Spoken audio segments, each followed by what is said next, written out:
So earlier today, we did get ourselves the official announcement that Corey Perry has signed a contract with the Edmonton Oilers. The AAV is $775,000 plus performance bonuses.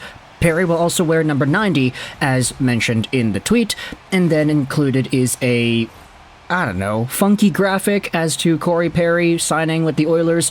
This is not new. We had talked about this yesterday. We knew it was coming. We knew Corey Perry was going to be an Oiler. So I didn't think initially that we would need to make a video about the official signing. However, we did have ourselves the first press conference of Corey Perry speaking to the media. I wanted to go over some of the comments that he made in that segment, and we also have ourselves the performance bonuses that I think need to be talked about too. So I don't know where exactly we're going to conclude, but I just want to present some of the information, get your thoughts on it, and we can have a conversation from there. So, as we had talked about, Corey Perry is a pretty good player still. 9 points, 16 games played with the Blackhawks. He had himself a pretty good run over there until, whatever happened. So, the way it ended, obviously, is not the way you would like to see anything go down, but when it comes to raw, hard point production and ability to play hockey, you could say that Corey Perry definitely is a valuable add. And we had ourselves the interviews done with Ken Holland as well as Corey Perry from earlier today too. This is an article on the Ottawa Sun, and the reason I'm using it is because it's one of the only pieces that's available right now that actually has the quotes in writing. So Ken Holland goes out there and says, yeah, I've been after Corey Perry for years now. And years, I guess he's talking about just Edmonton. If you wanted to say maybe Detroit too, who really knows? But Corey Perry has been bouncing around from team to team to team for the past little while. So if Ken Holland was in Edmonton saying, yeah, no, when Corey Perry went to the Canadiens and the Lightning and stuff, I was chasing him. Okay, that makes sense. Let's go out there and read some of the comments over here. Holland opened everything up by saying, yeah, I've been hot after Corey Perry the last few years. I think he's the type of player that every team wants on their team. And yeah, as we had talked about in the video the other day, having Corey Perry and Evander Kane in the same squad, pretty menacing, not gonna lie. He mentions Corey Perry being on the Olympic team in 2010. Certainly he's been on a lot of winning teams. I mean, look, Corey Perry has been on a lot of losing teams too, if you go out there and take a look at it. Dallas Stars lost in the finals, Canadiens lost in the finals, Tampa Bay Lightning lost in the finals. Of course, in Anaheim in 2007, they won the Stanley Cup, so that's a little bit different. But, I get what Ken Holland is going out there and saying. He said that he contacted Corey Perry's agent, Pat Morris, and then did due diligence on Perry's situation. Holland said he talked to Chicago and Kyle Davidson about Perry's situation, also talking to others who know Perry and Perry himself. Meanwhile, Corey Perry met with Gary Bettman, etc., etc. Here is an extra quote from Holland in regards to Corey Perry. Between the hockey, what he brings to a hockey team, his winning pedigree, and what he's done over the last 2 months to make himself a better person, we felt this was an opportunity to add a player who can make us better on and off the ice. He is a great leader. Okay, there's the off-the-ice quality too. Interesting. Come playoff time, you think of blue paint goals, greasy goals, and that's what Corey Perry stands for. We're adding a player that plays playoff hockey. Greasy, gritty, dirty, heavy on the puck down low. Now here is where Corey Perry was able to speak out in regards to the past 2 months.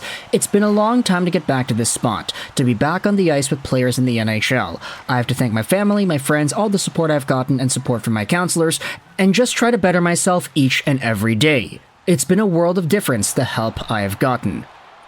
Now, when it comes to when he's actually going to enter the lineup, Holland says that Perry could play as early as Saturday. Perry also said that other teams were options for him, but it always came back to the Oilers. This team is going in the right direction. You can see where they're going and their mindset. So that aligns with a lot of the stuff we had seen earlier. It seemed that Perry was only really adamant on signing with Edmonton of all teams. And of course, to end off the press conference that we had seen earlier today, TSN's Reinbacher asked Perry if he could talk more about what happened in Chicago. Perry said his previous statement of apology was all that he was going to say. That's kind of all I'm going to elaborate on. And then the statement is included right here. Now, I guess if you would try to project what's going on, you could probably assume that there was some sort of an NDA, some sort of agreement where Corey Perry's not really supposed to talk about what happened that was given out after the incident, which may be why everything is aligning the way it is. That's not surprising. That's just kind of what it is. But In regards to the actual contract itself, this is also what I wanted to highlight in this video. It says that there are performative bonuses that Perry will be assigned, but it doesn't specifically say what. Well, we did have Cap Friendly that went out there and confirmed whatever it is this extra money is going to be, and to help us out with that, we're going over onto ProHockeyRumours.com because they summarized everything pretty well. Article will be linked in the description. Take a look at this. Cap Friendly reported the specifics on the Corey Perry contract bonuses. It's a $225,000 bonus if he hits 10 games played, a $50,000 bonus if the Oilers advance to the Western Conference Finals and Perry plays in at least half the games in rounds 2 or rounds 1 and 2. What a long sentence.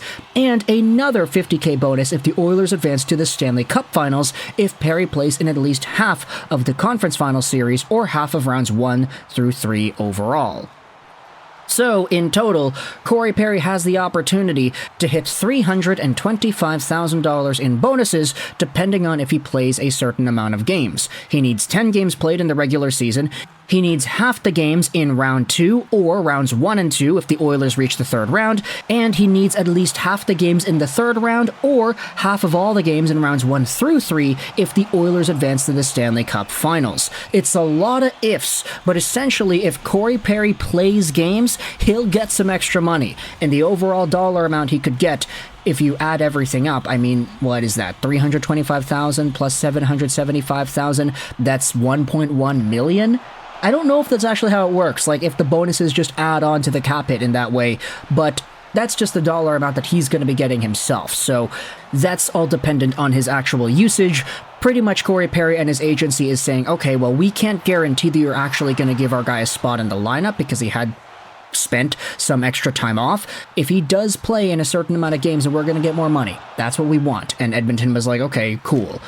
I mean, if they're going to go out there and use this guy in the playoffs, I mean, that's what Ken Holland says. Like, hey, this is a greasy, gritty, playoff, blue paint kind of guy. So if they're going to wax poetic about his playoff game, then these conditions should probably be easy to fulfill, assuming the Oilers actually make it that far. Of course, they have to get that far in the first place, which is not guaranteed, but if it is, then hey, Corey Perry has a chance to be a part of that team.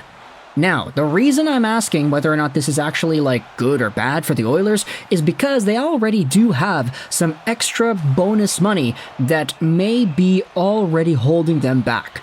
This same article is a really good one because it goes down and talks about Connor Brown. Corey Perry's total of $325,000 in bonuses will add to an already hefty cap overage expected from Brown's similarly structured contract this season. Brown signed a one-year, $775,000 deal to join Edmonton last summer after playing 4 games last season in Washington due to an injury, which included a $3.225 million bonus if he hit 10 games played on the season. After a poor start through 9 games, many in the Oilers fanbase called on the team to waive Brown to avoid his unaffordable bonus kicking in. They opted not to, which now looks like an extremely poor decision in hindsight. Brown has yet to score a goal in 35 games this season and only has 3 assists. Whatever amount of Brown's $3.225 million bonus they cannot fit under the salary cap at the end of the season will carry over as a penalty in their 2024-2025 cap, which will increase with whatever bonuses Corey Perry garners. So, on top of Corey Perry getting all these extra bonuses, you've got yourselves Connor Brown, who's gotten $3.225 million in bonuses because he hit 10 games played. And you could debate whether or not it's actually worth it for Brown to be getting this kind of money because the guy has 3 points in 35 games. So I'm going to say this right away before Oilers fans come clamoring at me in the comments. I know Connor Brown's been snake bitten. Like, the guy has opportunities after opportunities after opportunities to score throughout this 13-game winning streak. But the fact is, he has not put the puck in the net, and this overall production is not indicative of a guy who's able to make $3.225 million on a bonus. Not saying that that's his cap hit or anything. His cap hit's still pretty cheap, $775,000. But if bonuses pile up in the ways that they can, this may come back to haunt the Oilers, which is why I wanted to bring up the Corey Perry bonus argument, because it is noteworthy. This is extra money that will be given out to this guy. So let me know your thoughts in the comment section below about Corey Perry officially signing with the Oilers. What are your thoughts on how he spoke out to the media in regards to his situation in Chicago? And what are your opinions on the dollar amount? Everything that we talked about and all the articles will be linked in the description. But for now, let me know your thoughts into how everything is going to go. I hope you enjoyed this video, and bye.